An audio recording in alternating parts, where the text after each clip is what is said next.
meus irmãos, que a paz do Divino Mestre Jesus continue nos envolvendo nas suas bênçãos de luz e que tenhamos força, Senhor, para superar as dificuldades.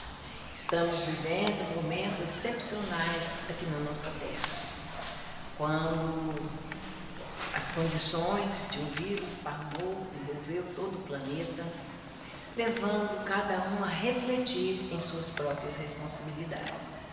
Com esse vírus, nós podemos perceber a solidariedade, das pessoas, cada um tentando ajudar da mesma forma, da forma que for possível.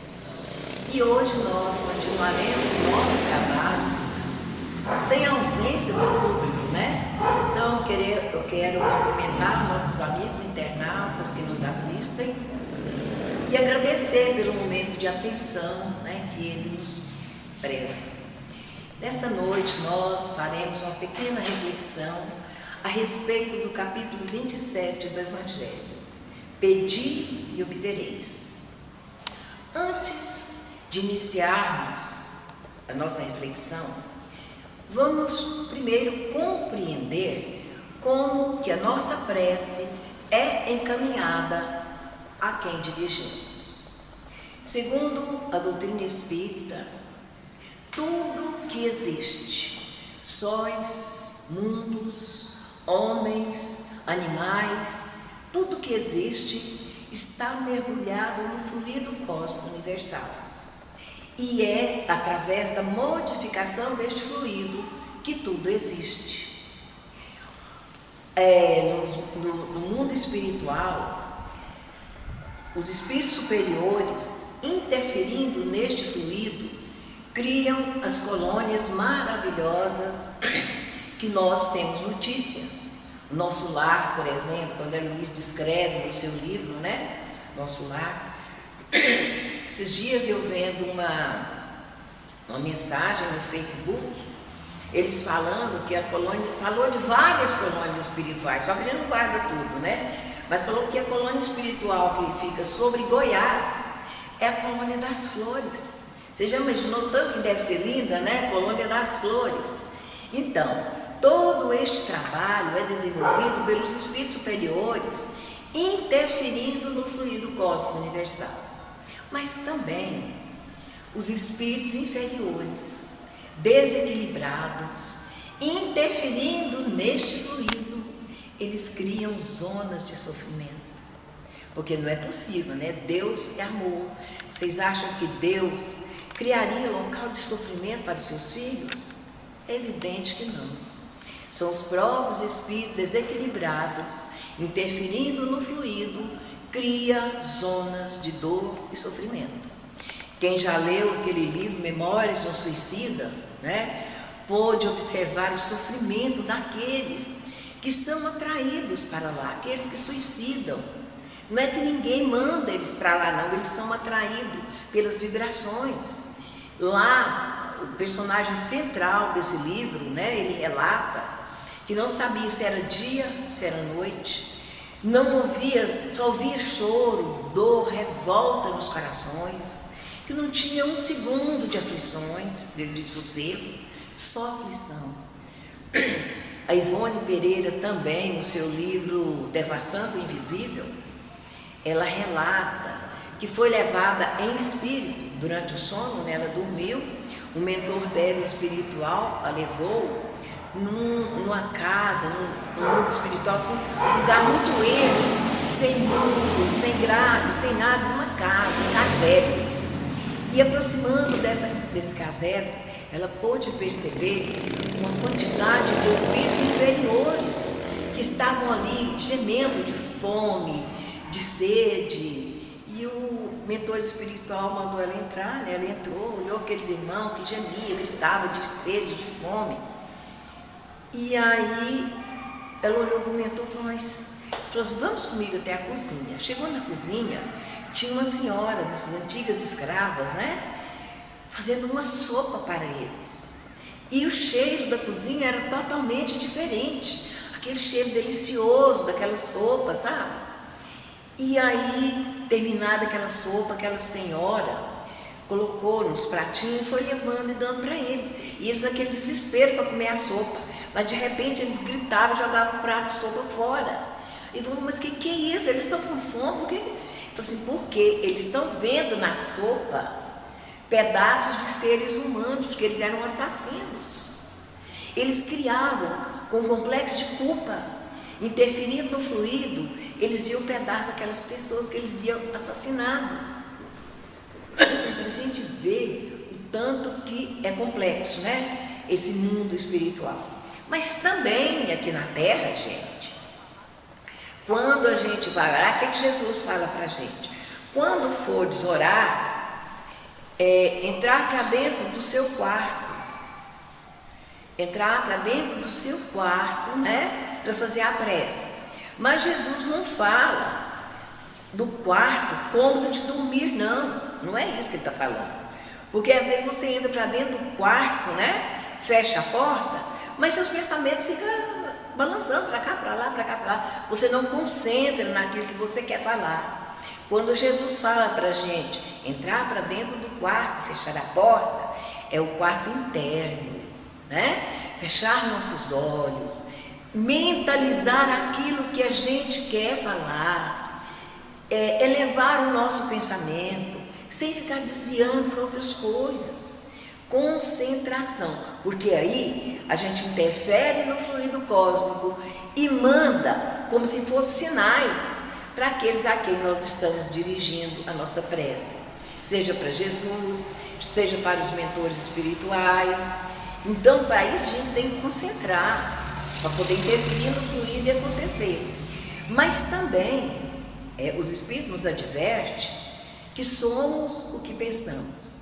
Às vezes, a gente alimenta tanto pensamento negativo, de ódio, de vingança, de ciúme, de inveja. São energias negativas que a gente vai nos envolvendo, sabe? E atraímos para perto de nós espíritos que afinizam com o nosso modo de pensar.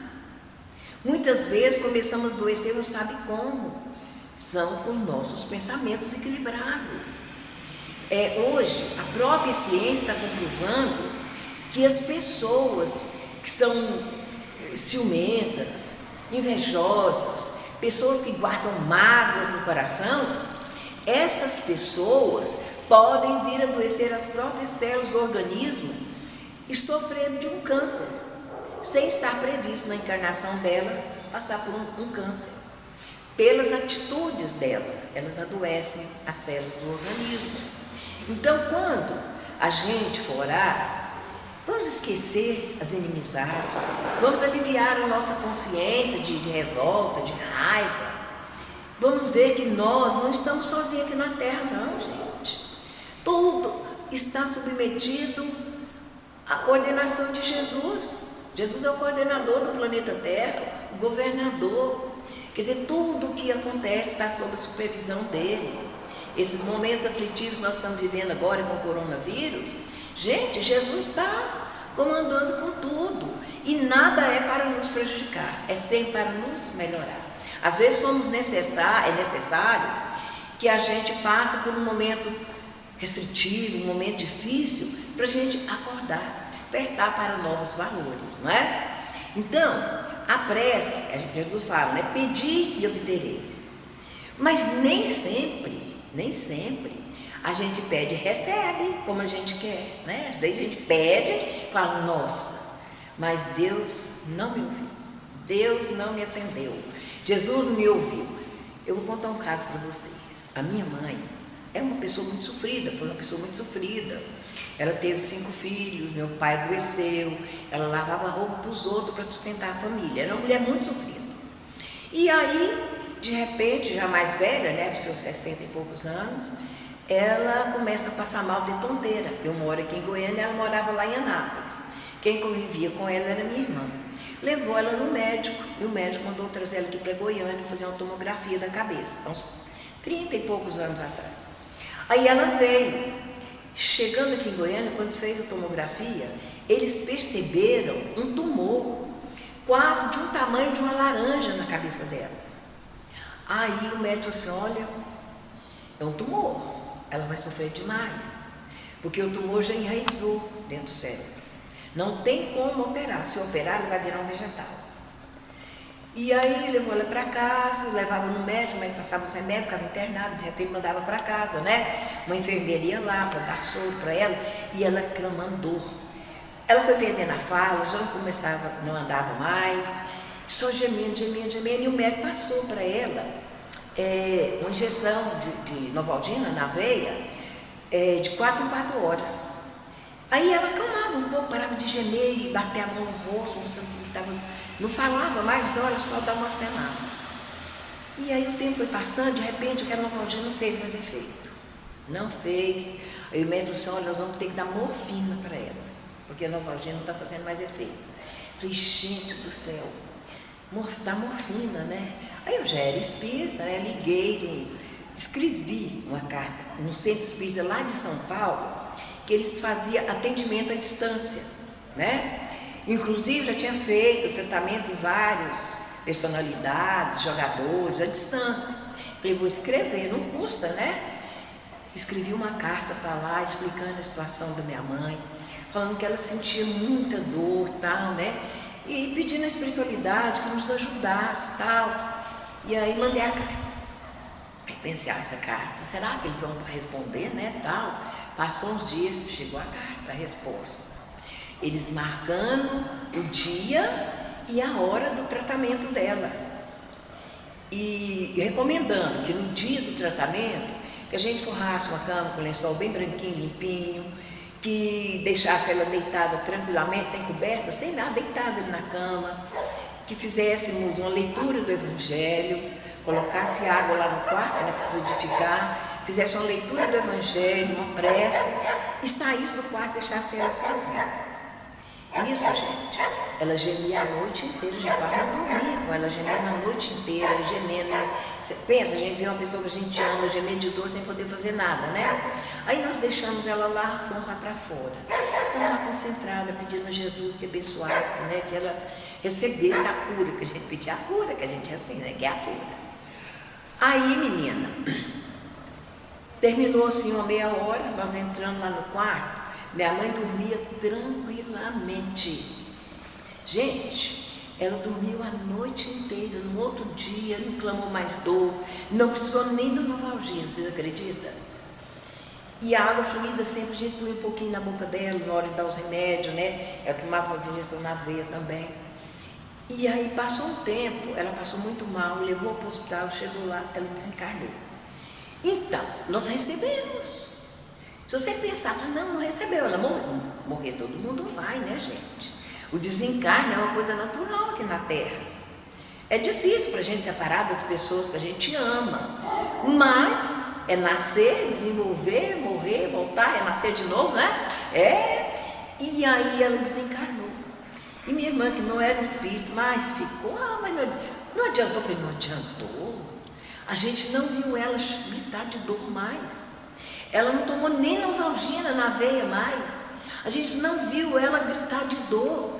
Ela morreu sem sofrer, sem aquela dor que a gente tinha medo de ver ela gritar e não poder fazer nada. Gente, eu agradeci a Deus demais. Minha mãe desencarnou em paz, entendeu? Então, a gente recebeu, né? E muito, para mim foi muito. Agora, para os incrédulos, talvez pensar: não recebeu, morreu, né? Mas não é. E aí, nós recebemos. Então, quando a gente ora e pede, e às vezes a resposta não vem como a gente gostaria, né? Porque quando a gente ora, a gente já pede logo o que a gente quer, né? Nem sabe se merece, mas já pede. Tá, mas Jesus mandou pedir, então por que não, né? Então a gente pede, e às vezes as coisas não vêm como a gente pediu. Aí você fica... Mas nós temos que lembrar, gente, que a doutrina espírita veio revelar para nós a reencarnação. Somos seres milenários aqui na Terra, encarnando e desencarnando para desenvolver inteligência e sentimento. Há milênios estamos encarnando e desencarnando para desenvolver esses dons do qual nós somos dotados.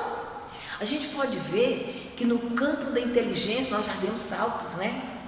Gente, como o homem desenvolveu a inteligência, conquistou. Olha, a ciência hoje, no meu tempo, assim, quando eu era mais jovem, eu tenho um irmão que tinha um problema seríssimo no coração, chama tetralogia de Fallot. Então, ele vivia só roxinho, sabe? Os médicos falavam que não passava quando ele chegasse na adolescência, ele morreria. E aí, e não podia operar, porque o coração na época era um órgão intocável, não se tocava no coração. Então, menino, e o tempo foi passando, ele chegou na adolescência, passando muito mal, porque ele passava muito mal. E uma vez ele passou mal, desmaiou, foi para o médico, chegou lá, o médico falou assim, ele vai ter que fazer uma cirurgia no coração. E nós, nossa senhora, cirurgia no coração. E aí a esposa dele, a mãe dela, cuidava de uma chácara, de uma médica lá de São Paulo, sabe? Da equipe do Dr. Zervinho. E aí ela conheceu meu irmão e falou, nossa, tem um problema seríssimo no coração. Você não pode operar aqui. Eu vou arrumar uma vaga lá para você e você vai e opera lá, né? Aí ele foi, quando ela marcou, ele foi. Pensa bem, eles tiraram o coração dele para fora, puseram uma máquina para trabalhar no coração dele, no lugar do coração, fizeram uma plástica dentro do coração dele, repôs o coração e ele está vivo até hoje. Hoje em dia ele é espírito da palestra, lá em Anápolis. Então a ciência evoluiu muito, né, gente? Muito. Mas no campo do sentimento ainda deixamos a desejar. Como a gente ainda falha no campo do sentimento. E por que as encarnações sofridas? Não é porque Deus quer, não, somos nós que quando desencarnamos, chegamos no lado espiritual, a gente reconhece o tanto que falhou, né? O tanto que errou, implora a Deus para renascer aqui, para voltar, para refazer os enganos. Por quê? A gente não consegue ir adiante da consciência pesada, não consegue. A gente só consegue dar um passo adiante quando a gente vai amenizando a nossa consciência. A consciência de culpa te prende ao erro. E quando você não desfaz aquele laço, você não tem condição de ir adiante. Então, por isso que muitas vezes, quando a gente ora, pede, e as coisas não vêm como a gente gostaria, é isso. São os nossos débitos, que nós viemos para refazer os enganos. Pensa, que se a gente pedisse, meu Deus, às vezes a pessoa nasce com problema, por exemplo, de ficar cego, né? Vamos supor. E aí ele chega aqui, fica cego, fica naquele desespero, todo mundo quer que ele cura, que ele se cura, e ora e pede, faz tratamento, nada não se cura. Vai revoltar contra Deus, né? Porque Deus não adianta pedir, papai. Mas e a encarnação passada dele? Às vezes utilizou a visão só para o mal. Então, se ele mesmo lá de lá pediu para passar por essa experiência, né? Como que Deus vai tirar a experiência dele? É igual um pai, por exemplo. Tem um filho que ele percebe que o filho gosta muito de uma farinha e tal, né? E aí esse filho pede uma moto para o pai. Ele vai pensar, meu Deus, se eu der uma moto para ele, pode beber aí, bater essa moto. Não vou dar não. Eu não vou dar uma moto para ele não, porque não tem juízo para ter uma moto. Então, no caso, o pai não dá, porque reconhece o filho que tem, sabe que se der a moto, ele pode sofrer um acidente, né? Então, quando Deus não atende os nossos pedidos como a gente quer, a gente não deve se revoltar, não. É calar, pensar, mas gente, por que não vem? E quietar, sabe por quê? Às vezes a gente pede uma coisa e vem de outra forma. Às vezes vem te dando forças para você vencer a dificuldade.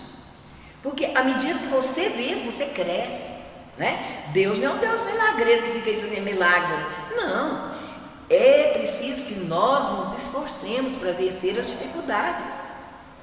Porque se a gente ficar parado em Jesus, a espiritualidade, Deus, ficar resolvendo os nossos problemas, a gente não cresce. É através dos nossos esforços que nós vamos crescendo para atingir o objetivo. E qual objetivo para o qual nós fomos criados? Chegar à perfeição. Um dia, todos nós, o maior criminoso que a gente pensa hoje, será um anjo. Pensa que coisa mais linda, né? Que a doutrina espírita trouxe para nós. O maior criminoso hoje aqui na Terra, um dia ele será um anjo. Quando Jesus fala assim, ó, nenhuma de minhas ovelhas se perderá, é isso. Os espíritos que fazem muita maldade, eles vão reencarnando, vão resgatando e vão aprendendo através da dor, que às vezes a dor é a bênção, né? A companheira que ajuda a pessoa a desenvolver o lado bom dela.